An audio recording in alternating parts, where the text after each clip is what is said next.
नमस्कार। मैं आपके समक्ष एक कहानी लेकर आई हूँ।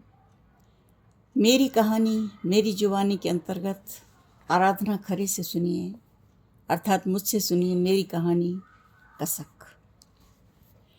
उस दिन समीर अपने मम्मी पापा के साथ मेरे घर आने वाले थे। मैं खुशी से पागल हो रही थी। रात में सो भी नहीं सकी, सोती भी कैसे। आंखें लगते ही बार बार समीर स्वप्न में दिख रहे थे। प्रथम मिलन का अनोखा रोमांच था। समीर से मेरे विवाह की बात चल रही थी और वो लोग मुझे देखने आने वाले थे। हम दोनों ने एक दूसरे की फ़ोटो ही देखी थी और पसंद भी कर लिया था। समीर ने जब पहली बार फ़ोन पर बात की तो कुछ विशेष नहीं लगा, पर धीरे धीरे बातों ही बातों में हम दोनों एक दूसरे के साथ अजीब से सम्मोहन में बंधते चले गए। हर पल एक ही इंतज़ार रहता समीर के फ़ोन का। दिन में कई बार, कभी कभी रात में भी मैं और समीर फ़ोन पर बातें करते रहते।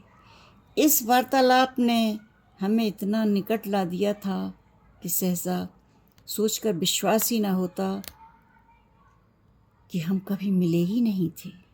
फ़ोन की चर्चा में ही हम दोनों ने भविष्य की सारी योजना बना डाली थी। कहाँ नौकरी करेंगे, कहाँ रहेंगे, कैसा घर लेंगे, कैसी दिनचर्या होगी, कौन क्या काम करेगा, खाने में क्या बनेगा। इतना ही नहीं, समीर ने तो एक दिन आने वाले बच्चों का नामकरण भी कर डाला था। समीर की बातों से मैं हंसते हंसते लोटपोट हो जाती, कभी शर्मा जाती, पर भविष्य की भावनाओं से मैं रोमांचित हो जाती। दोनों के माता पिता की अनुमति तो थी ही, केवल देखने सुनने की औपचारिकता शेष थी। इस छोटे से अवरोध के बाद मुस्कुराता भविष्य हमारी प्रतीक्षा कर रहा था। इस सुखद साक्षात्कार का मैं बड़ी बेसब्री से इंतज़ार कर रही थी। घर में तैयारियां हो रही थी। मम्मी पापा अधिक से अधिक व्यवस्था करके समीर के मम्मी पापा को संतुष्ट करने का प्रयास कर रही थी। मैं अजीब से ऊहा पोहा में थी। क्या ड्रेस पहनूं, किस कलर के कपड़े ठीक लगेंगे, समीर के मम्मी पापा को मुझे किस परिधान में पसंद करेंगे। मैं मीठी उलझन में थी। फिर मैंने अपना ड्रेस तय किया, सुर्ख लाल रंग का सलवार सूट। मुझे पता था समीर को लाल रंग बहुत पसंद है।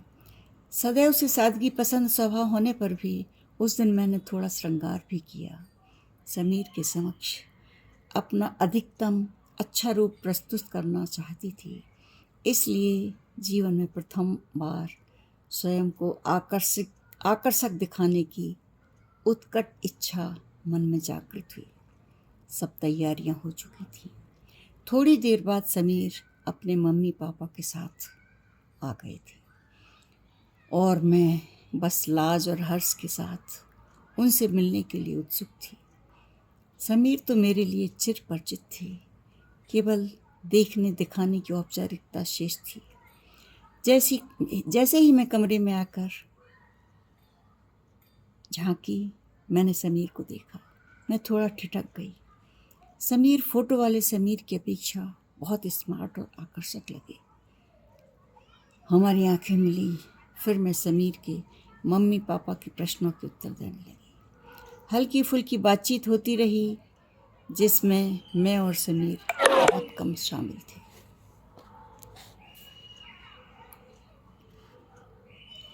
भोजन के बाद समीर अपने मम्मी पापा के साथ उस लॉज में गए जहाँ वे लोग ठहरे थे। मैं अजीब सी उलझन में थी। क्या होगा, सब कुछ ठीक तो होगा ना। अनेकों प्रश्न मस्तिष्क को कचोट रहे थे। पापा मम्मी को भी तनाव था, पर उनके लिए समीर जैसे अनेक युवकों में से एक थे जिनसे मेरे विवाह की बात चल रही थी। पर मेरे लिए भावना अलग थी। समीर मेरी आत्मा में बस गए थे। इसके अलावा मैं अन्य किसी की कल्पना कैसे कर पाती। उत्सुकतावश शाम को पापा ने समीर के पापा से मोबाइल पर बात की। उनका उत्तर कुछ टालने जैसा था। पापा को सब समझ में आ गया।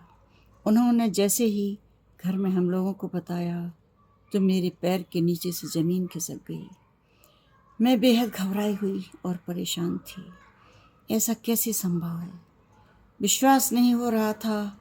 मेरा मन टूट चुका था, जैसे किसी ने मेरी गाल पर जोरदार तमाचा लगाकर कहा हो। शक्ल देखिए अपनी। मैं बावली होकर ड्रेसिंग टेबल के सामने अपना चेहरा देख रही थी। ऐसा लग रहा था मैं संसार की सबसे बदसूरत लड़की हूँ। हीनता की भावना से ग्रस्त होकर मैं व्यग्र हो गई थी। मुझे कुछ भी रास्ता नज़र नहीं आ रहा था। मैंने समीर को फ़ोन लगाया। समीर बहुत दुखी थे। यह सब क्या हो गया निष्ठा? इतना ही बोल सके और रो पड़े समीर। हम दोनों बिना कुछ बोले बहुत देर तक रोते रहे। शायद हम दोनों आंसुओं की धारा में सपनों की रेखाएं मिटा रहे थे जो हमने अनायास ही खींच ली थी। यह सत्य था। समीर जितने स्मार्ट और खूबसूरत थे, फोटो उस अनुपात में बहुत साधारण थी। दूसरी ओर मेरी फ़ोटो मेरे असली रूप की अपेक्षा बहुत सुंदर आ गई थी। हम दोनों ने इस बात पर पहले ध्यान ही नहीं दिया था। यही हमारी गलती थी। हम लोग भावनाओं के सहारे चलते हुए काफ़ी लंबा सुहाना सफ़र तय कर चुके थे। हम एक दूसरे से प्यार करने लगे थे, पर अब स्थिति अलग थी। यदि भावातिरेक में रिश्ता बन भी जाता तो कल को बोझ लग सकता था, और यदि रिश्ता नहीं होता तो हम स्वयं को कैसे समझाते। इतनी दूर चलकर फिर वापस लौटना कितना कष्टकारी था। बहुत असमंजस की स्थिति थी।